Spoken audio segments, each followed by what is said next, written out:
Bonjour à tous, bienvenue dans Self Education, la chaîne qui vous encourage à l'auto-formation. Je suis Serge Katanga, ingénieur polytechnicien. Aujourd'hui, nous démarrons le deuxième module du cours général sur la gestion de projet. Ce module traite de la phase de démarrage et de préparation. Cette phase englobe tous les processus d'initialisation et de planification. Mais dans ce cours, nous n'aborderons pas tous les processus décrits dans le PMBOK, mais nous aborderons uniquement la matière qui nous permettra d'atteindre les objectifs de notre cours. La première leçon de ce module, qui est en fait la troisième leçon de notre série sur la gestion de projet, s'intitule Initiation de projet et définition du contenu d'un projet. Le sommaire, au point 1, nous parlerons de la charte de projet. Au point 2, nous allons donner une définition de ce qu'est le plan de projet. Au point 3, on parlera de l'identification et de l'engagement des parties prenantes. Au point 4, nous allons faire une brève présentation de ce qu'est un cahier des charges fonctionnel. Et enfin, nous allons parler de comment définir et spécifier les objectifs opérationnels d'un projet. Objectif d'apprentissage. À la fin de cette leçon, vous serez capable de définir et spécifier les objectifs du projet, identifier les différentes parties prenantes et planifier leur engagement. Enfin, vous serez en mesure de clarifier et de décrire le contenu du projet. Cette leçon va donc vous montrer comment parvenir à un accord amiable entre les demandeurs et l'équipe de projet à propos des attentes et des objectifs du projet. Point 1. Charte de projet.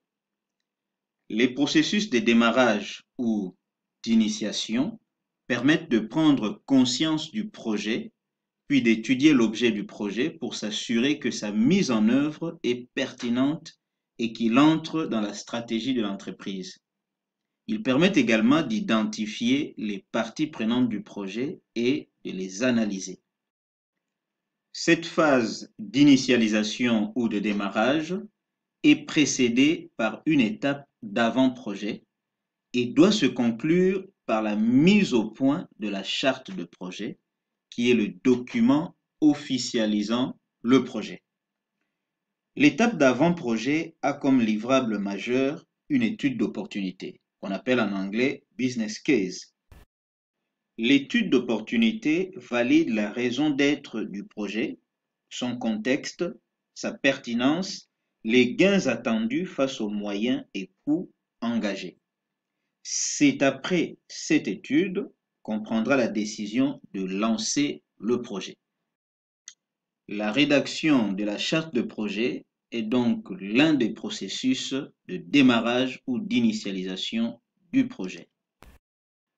La charte de projet présente le projet dans ses grandes lignes, y compris une estimation initiale du budget et les calculs du retour sur investissement attendu. On y trouve aussi l'analyse des parties prenantes et une analyse sommaire des risques. C'est le document qui autorise formellement un projet ou une phase de projet. La charte de projet, parfois appelée note de cadrage, lettre de mission ou fiche de définition du projet, comprend la vision, la mission, les objectifs et les principes d'action du projet. La charte de projet est souvent rédigée par le commanditaire du projet et certaines parties prenantes, telles que les experts, mais elle peut parfois être rédigée par le chef de projet.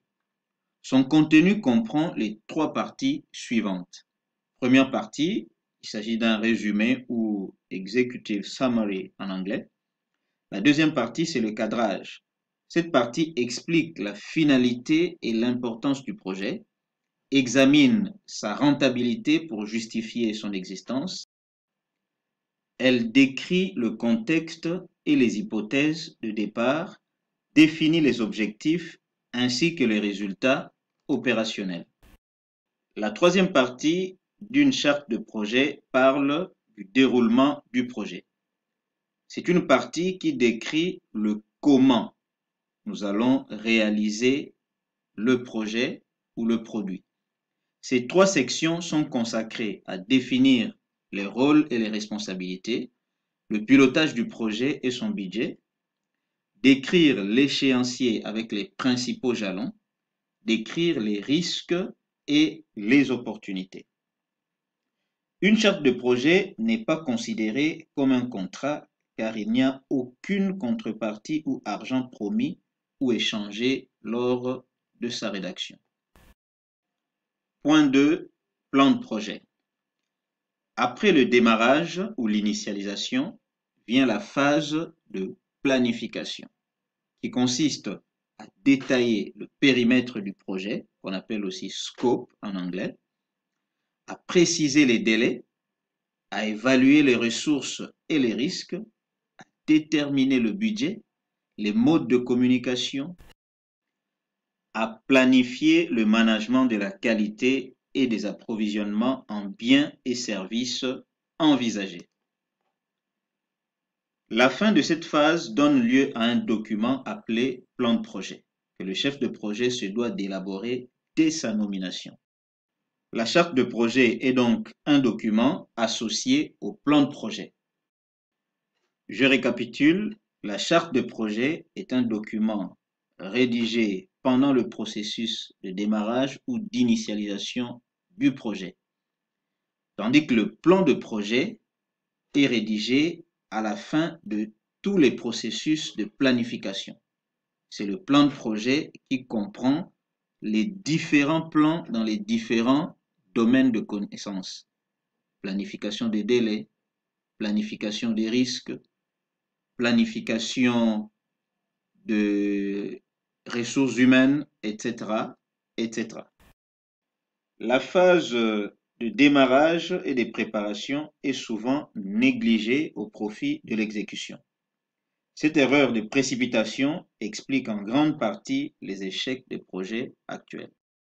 Que ce soit pour des projets gouvernementaux, pour des projets d'entreprise et même pour des projets personnels, le commun mortel a souvent une forme de mépris pour la planification précise et détaillée, ce qui conduit souvent à l'échec de la plupart des projets. Point 3. Identification et engagement des parties prenantes. L'une des clés pour bien comprendre la raison de votre projet est d'identifier les individus ou les organismes ayant des intérêts dans votre projet ou dans son livrable. Et ces individus ou ces organismes sont appelés les parties prenantes du projet. En anglais, stakeholders.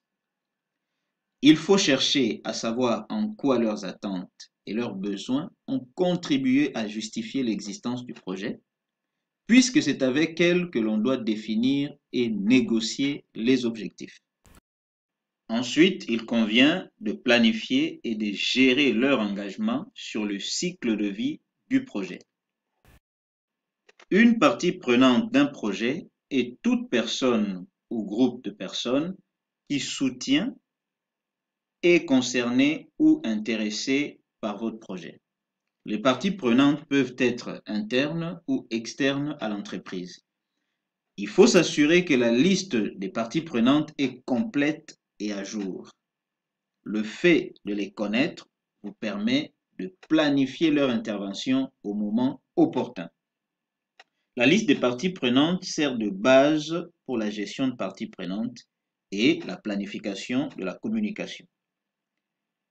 Après cela, après avoir dressé votre liste des parties prenantes, vous pouvez ensuite dresser une liste de diffusion qui regroupe les personnes recevant les communications écrites du projet, selon les catégorisations que vous aurez faites, comme on le verra dans la suite. De manière générale, voici les différents types de parties prenantes que l'on peut rencontrer dans un projet. Il y a celui qu'on appelle l'instigateur du projet. C'est la personne qui est à l'origine de l'idée de création du projet. C'est une personne importante qu'il convient de connaître. Il y a ceux qu'on appelle les commanditaires. Ça peut être plusieurs personnes ou une seule personne. Ce sont ceux qui demandent le projet, qui le financent et qui deviendront les propriétaires du livrable. Ils ont leur mot à dire pour le choix des résultats d'un projet. Ils peuvent aussi être appelés clients, maîtres d'ouvrage, bailleurs de fonds. Ce sont des acteurs décisionnels. En principe, le maître d'ouvrage a la responsabilité de la définition des objectifs, notamment du cahier des charges.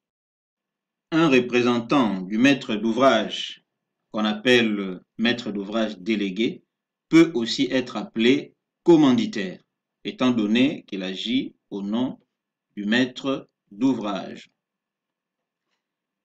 Une autre catégorie de parties prenantes, ce sont les contributeurs. Les contributeurs sont les personnes qui vous aident à réaliser le projet. Les contributeurs englobent les individus qui fournissent des autorisations ou des ressources, ainsi que ceux qui exécutent les tâches. La première catégorie des contributeurs est constituée d'acteurs qui coordonnent l'avancement du projet et qui peuvent parfois décider de l'arrêter.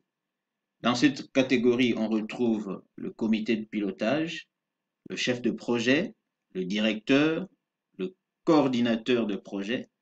Ils font aussi partie des acteurs décisionnels, comme le maître d'ouvrage et les commanditaires. La deuxième catégorie des contributeurs est constituée d'acteurs qui exécutent et réalisent le projet. On parle également de maîtres d'œuvre, d'équipes projet, de sous-traitants, de consultants. Cette deuxième catégorie des contributeurs font partie des acteurs opérationnels qui sont chargés d'exécuter et de suivre la réalisation de l'ouvrage. Le parrain ou sponsor en anglais. C'est une personne occupant un poste important dans l'organisation qui soutient fermement votre projet. Le parrain défend le projet en cas de litige, lors des réunions de planification et des séances d'examen et prend les mesures nécessaires pour contribuer à sa réussite. Généralement, lorsqu'on entend parler de parrain, on pense directement à un soutien financier. Mais ici, j'ai défini le parrain d'une façon générale comme étant cet individu qui vous soutient dans votre projet. En tant que chef de projet, vous aurez besoin d'identifier une telle personne. Mais dans la deuxième définition du parrain, c'est généralement cette personne ou un organisme qui assure les ressources financières du projet. Lorsque c'est un organisme, on parle de bailleur de fonds. En général, lorsque c'est un seul individu, on parle souvent de sponsor. Il y a aussi les observateurs. Ce sont ceux qui manifestent un intérêt pour les activités et les résultats de votre projet, le soutiennent et en profitent, mais sans y travailler. Dans cette liste figure le parrain. Donc, le parrain peut aussi être quelqu'un qui ne participe pas. Une personne influente qui soutient votre projet, ça peut être un politicien, mais qui lui-même ne fait pas partie du projet. Il y a les autres parties prenantes, par exemple la communauté, les clients finaux, des collègues, des soutiens ou des clients de commanditaires lorsqu'on se retrouve dans l'environnement de l'entreprise. Cependant, il faudra aussi repérer ceux qui s'opposent farouchement au projet afin de mieux les gérer. Parlons à présent du pouvoir et de l'intérêt des parties prenantes. L'influence potentielle d'une partie prenante sur un projet dépend de son pouvoir et de son intérêt à exercer ce pouvoir. Le pouvoir est la faculté d'une personne d'influencer les actes d'autrui. Lorsque cette capacité provient de son habilitation, on parle d'autorité. Nous sommes dans une entreprise, le directeur général, c'est une autorité.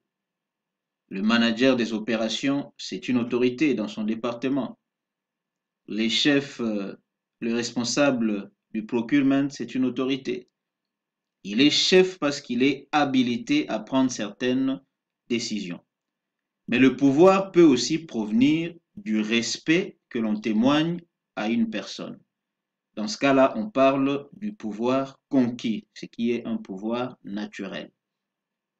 L'intérêt d'une personne pour quelque chose correspond à son degré d'affection, de curiosité ou d'attention pour cette chose. Les niveaux de pouvoir et d'intérêt sont élevés ou faibles, ce qui nous amène à dresser une matrice d'implication des parties prenantes. Voici donc la matrice qui vous permet d'analyser l'implication des parties prenantes. Sur l'axe horizontal, c'est l'axe qui exprime l'intérêt, qui peut être faible ou élevé. Et sur l'axe vertical, c'est le pouvoir qui peut être faible ou élevé. La première catégorie, ce sont les parties prenantes qui ont un intérêt faible pour le projet et qui n'ont pas de pouvoir. Alors, pour ces parties prenantes, il faut vraiment faire un effort minimal pour les impliquer dans le projet. Les parties prenantes qui ont un intérêt élevé, mais qui n'ont pas de pouvoir, il faudra juste les tenir au courant, parce qu'ils sont intéressés par le projet. Et la troisième catégorie, ce sont les parties prenantes qui ont un intérêt faible, mais qui ont un grand pouvoir. Alors il faudra ménager leur satisfaction. En général, ce qu'il faut faire, il faut tout faire pour les faire basculer dans la catégorie 4. Parce qu'ils ont un grand pouvoir. Alors il faut forcément le motiver pour qu'il soit intéressé par le projet. En général, c'est la procédure qu'on fait.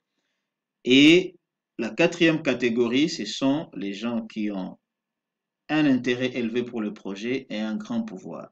Et ces parties prenantes doivent être suivies de très près. On doit communiquer de très près et de manière très sérieuse avec ces parties prenantes. L'analyse des intérêts de parties prenantes n'est pas reportée sur la liste des parties prenantes. Elle constitue une estimation subjective du chef de projet et ne doit pas être rendue publique. Parlons à présent du soutien et de l'opposition des parties prenantes. Pour mieux négocier les objectifs, on peut aussi réaliser une carte permettant d'anticiper les attitudes des parties prenantes, leur soutien ou leurs oppositions vis-à-vis du projet. La carte de parties prenantes permet de les classer selon deux axes, ce qu'elles ont à gagner et ce qu'elles ont à perdre dans ce projet. Elle permet de dégager 4 catégories d'acteurs du projet. Selon que les parties prenantes sont contre le projet, on parlera d'antagonisme, et sur l'axe vertical, selon que les parties prenantes ont tendance à coopérer en faveur du projet, on parlera de la synergie. Et ce diagramme nous permet de dégager les passifs, ce sont les parties prenantes qui sont ni contre ni pour le projet, ils sont passifs.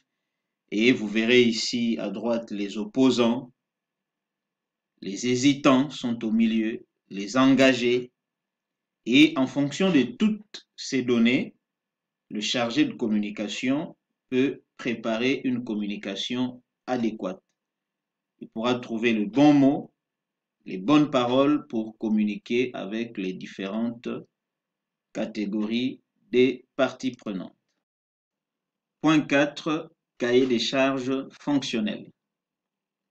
Le contenu de projet, que nous avons appelé scope en anglais, peut se référer soit au contenu du produit, c'est-à-dire l'ensemble des caractéristiques et des fonctions du produit, du service ou du résultat.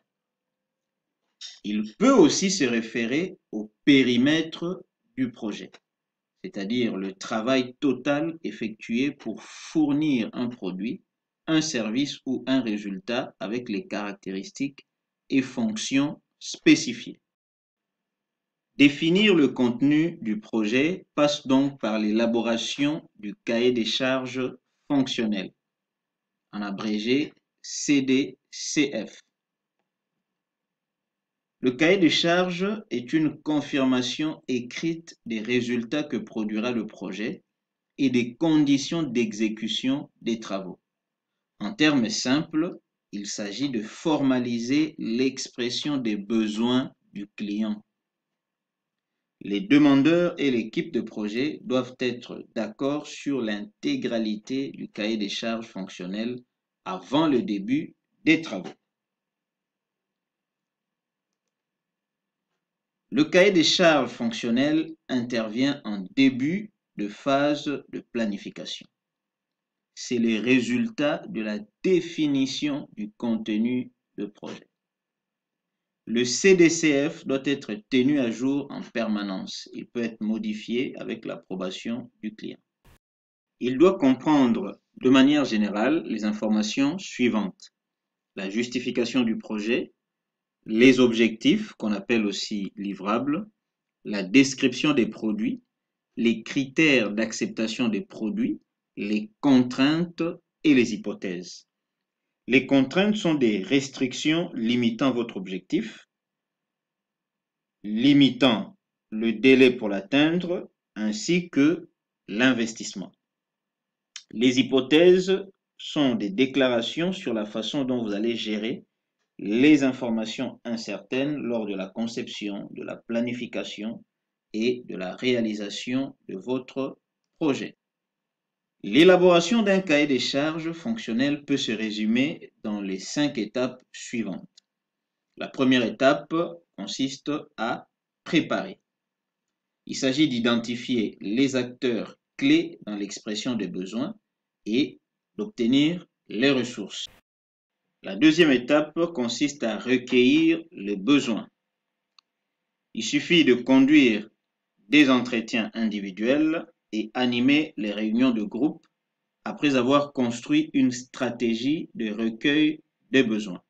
Il existe plusieurs stratégies de recueil des besoins, notamment les questionnaires, les entretiens directifs ou semi-directifs, le brainstorming, les ateliers de travail, les groupes de discussion, etc., etc. Troisième étape, il s'agit de formaliser la première version du cahier des charges fonctionnel. Quatrième étape, challenger le besoin. C'est-à-dire quoi? Enrichir la première expression des besoins et hiérarchiser les besoins. Et enfin, il faudra contractualiser et partager le cahier des charges fonctionnel. Faire valider le cahier des charges fonctionnel par le client et les autres parties prenantes et le diffuser à qui de droit. Selon la taille et la complexité du projet, ou notamment pour les projets d'ingénierie, l'élaboration détaillée d'un cahier des charges peut nécessiter des méthodes d'analyse spécifiques. Je n'en parle pas dans ce cours, je compte créer un cours spécifique où je parlerai de l'analyse fonctionnelle. La définition incomplète des besoins et l'implication insuffisante des bénéficiaires sont parmi les causes non négligeables d'échec de projet. Point 5. Définir et spécifier les objectifs. Ici, je parle des objectifs de façon générale. Je ne parle pas du cadre logique. Je ne parle pas des objectifs stratégiques. Je parle des objectifs opérationnels. On est dans le projet. Le projet sera découpé en entités plus petites et à chaque entité, on devra assigner un objectif. Les objectifs sont les résultats que votre projet va produire. Ils sont parfois appelés livrables. Je vous conseille de placer les éléments suivants dans la présentation de vos objectifs. Il faut qu'il y ait un énoncé d'objectif, c'est-à-dire une brève description de ce que vous voulez obtenir. Il faut aussi qu'il y ait des outils de mesure, c'est-à-dire des indicateurs servant à évaluer la réussite du projet. Et enfin, j'ajoute une colonne que j'appelle description d'emploi.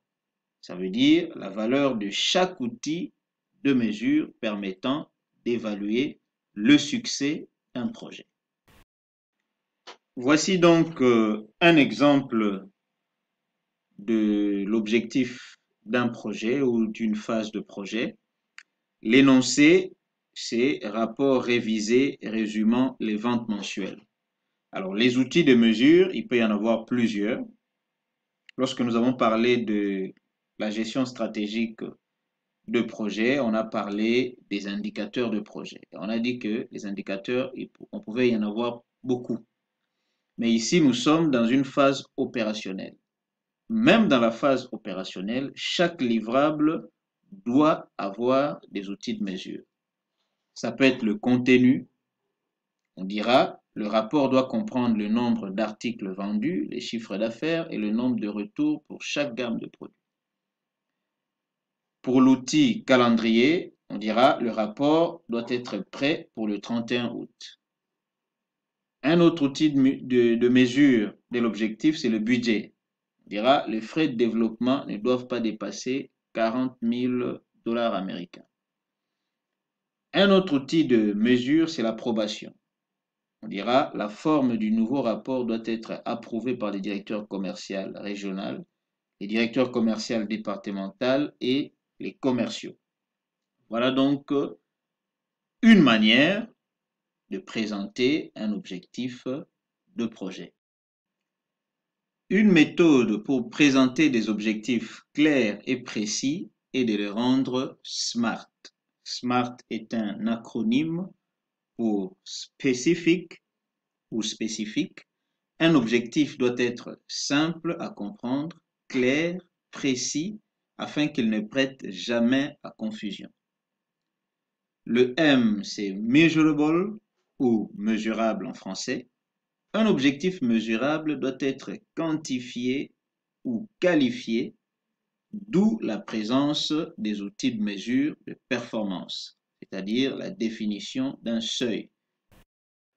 Le A pour achievable, littéralement achievable veut dire réalisable. Mais dans certains ouvrages francophones, pour garder les A, on parle d'atteignable, d'acceptable, d'agressif, d'ambitieux. Mais il est toujours important de connaître la signification intrinsèque de ce A, la signification en anglais, qui veut dire réalisable. Un objectif achievable est un objectif suffisamment grand, ambitieux, pour qu'il représente un défi et qu'il soit motivant. Mais il doit être réalisable. Être réalisable, c'est-à-dire que l'équipe de projet doit avoir la capacité de réaliser cet objectif. Elle doit avoir les compétences, les ressources et le temps nécessaires. Quatrième caractéristique, c'est relevant pour le R. Relevant, qui veut dire littéralement pertinent, mais que l'on traduit en français par réaliste pour garder le R. Un objectif doit être approprié, pertinent et rentable pour votre projet. Il ne suffit pas d'avoir les ressources et le temps. Souvent, une confusion est faite entre achievable et relevant. Achievable, c'est par rapport aux compétences, à la capacité de l'équipe à réaliser le projet. Tandis que relevant, l'équipe peut avoir les capacités, les compétences, mais l'objectif n'est pas approprié. Mais les compétences sont là, les moyens sont là. Mais néanmoins, l'objectif n'est pas approprié ou n'est pas rentable pour le projet. Vous avez les moyens, mais si le projet n'est pas rentable, vous ne le faites pas. Donc, l'objectif du projet ou de l'étape de projet doit être relevant. Et enfin, pour le T, c'est time bound, temporellement défini. Un objectif doit avoir une date butoir avec éventuellement des dates intermédiaires. C'est donc par ici que s'achève notre leçon du jour. Si vous avez aimé la vidéo, cliquez sur le bouton j'aime et partagez-la au maximum. Et surtout, n'oubliez pas de vous abonner à la chaîne et d'activer la cloche des notifications pour ne pas rater les prochaines vidéos. C'était Serge de Self Education. Je vous donne rendez-vous à la séance prochaine.